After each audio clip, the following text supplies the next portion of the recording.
Break नंतर बुलेटिनमध्ये आपलं स्वागत। वैष्णवी हगवणे प्रकरणात निलेश चव्हाण यांच्यावर कसपटे कुटुंबियांना धमकावल्याबद्दल आणि पिस्तुलाच्या सहाय्याने दहशत निर्माण केल्याबद्दल गुन्हा दाखल करण्यात आलाय। मात्र अद्याप त्याला अटक करण्यात आलेली नाहीये। निलेश चव्हाणवर अपहरणाचा गुन्हा दाखल करण्याची देखील मागणी कसपटे कुटुंबाने केली आहे। यावर पोलीस काय कारवाई करणार हे पाहणं आता महत्त्वाचं ठरणार आहे। वैष्णवी हगवणेच्या मृत्यूनंतर तिच्या 9 महिन्यांच्या बाळाला घरी आणण्यासाठी प्रयत्न सुरू होते, मात्र ते बाळ निलेश चव्हाणकडे होतं। कसपटे कुटुंबियांनी बाळाचा ताबा मागितल्यावर त्यानं देण्यास नकार दिला होता। वैष्णवीच्या मृत्यूनंतर या बाळाची 6 दिवस हेळसांड झाली होती।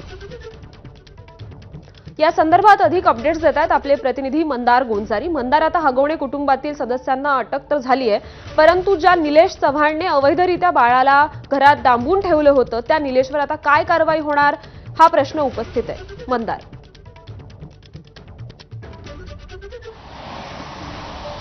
उपमुख्यमंत्री अजित पवार यांनी काल वैष्णवी हगवणेच्या आई-वडिलांची म्हणजे कसपटे कुटुंबियांची भेट घेतली आणि त्यानंतर उपमुख्यमंत्र्यांना या निलेश चव्हाणबद्दल विचारणा करण्यात आली। त्यावेळी त्यांनी सांगितलं होतं की त्याच्यावरती देखील कारवाई आपण करू, तशा सूचना पोलिसांना आपण देऊ, मात्र पोलिसांनी अद्याप कारवाई केलेली दिसत नाही।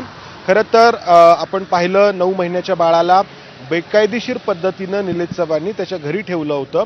कसपटे कुटुंब त्या ठिकाणी गेलं बाळाला आणण्यासाठी, तेव्हा बंदुकीने धमकावलं या निलेश चव्हाणनी त्यांना।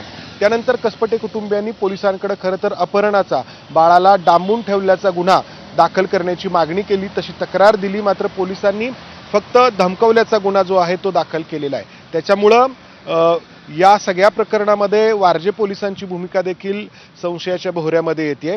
आता उपमुख्यमंत्री, पालकमंत्री यांनी स्वतः आदेश दिलेले आहेत, त्यामुळे पोलीस आज दिवसभरामध्ये काय कारवाई करतात हे पाहावं लागेल।